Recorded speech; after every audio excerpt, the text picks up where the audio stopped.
Sekiro: Shadows Die Twice is the latest entry in From Software's growing library of tough but fair games. Beginning development in late 2015, Sekiro was announced to mass excitement at the 2017 Game Awards. Initially developed as a sequel to the Tenchu series, it was later decided that the game would be taken in a different direction, as Tenchu had already been shaped by many different studios before From Software obtained the rights to it. Miyazaki wanted to capture the feeling of swords clashing during combat, with fighters trying to create an opening to deliver the fatal strike. Sekiro has already been met with universal acclaim, and as of the writing of this script, has sold over 2 million copies worldwide. My initial thoughts on Sekiro pertain to the feeling of the game being a love child of Dark Souls and Arkham City. However, I now believe it more closely resembles the Ninja Gaiden series. Players have the freedom of choice when encountering enemies, with the optimal path being whichever one the individual player is best at. My favourite way to play was to stealth kill as many enemies as possible before fighting the toughest enemy in any given area in open combat. Fighting in Sekiro is heavy and sluggish when you get it wrong, but feels fast and fluid when you get it right.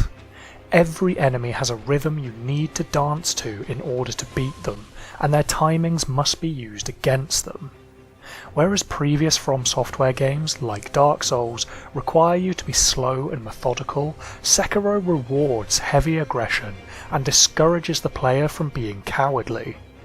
Each clash of the sword and every death blow is met with a resonating clang that triggers the dopamine receptors in the brain, giving an immense feeling of satisfaction when an enemy is killed by a perfectly timed counter or when a boss is finally defeated after many failed attempts. While this gameplay loop of dying and retrying is punished by a loss of currency in Dark Souls, Sekiro is a little more lenient in its punishment. Each time the player dies, they have a percentage chance to receive unseen aid. This is a mechanic that stops the player from losing half of their XP and money each time they die. But the more you die, the more NPCs succumb to an illness known as Dragon Rot. Dragon Rot lowers the chance of receiving unseen aid. However, if you have already died multiple times in an area, you will have nothing left to lose, and so you no longer feel that sense of loss when you die, encouraging you to continue bashing your head against the brick wall until it finally gives way.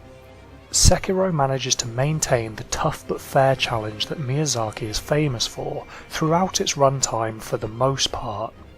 There are, however, a few instances that could be construed as outright unfair.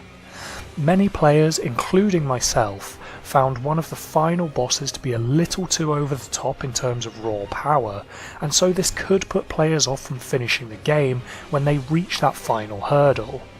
For full disclosure, I ran out of time with the copy of Sekiro I had, and so could not complete the final boss in time, and ended up watching the endings on YouTube.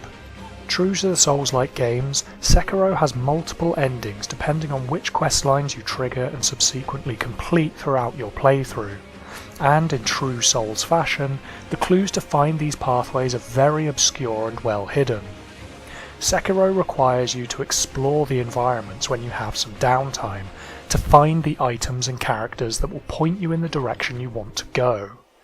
The game can be completed very quickly if you are skilled enough, but in order to get the full experience, you need to dedicate a good amount of time and patience to this well-crafted world and narrative.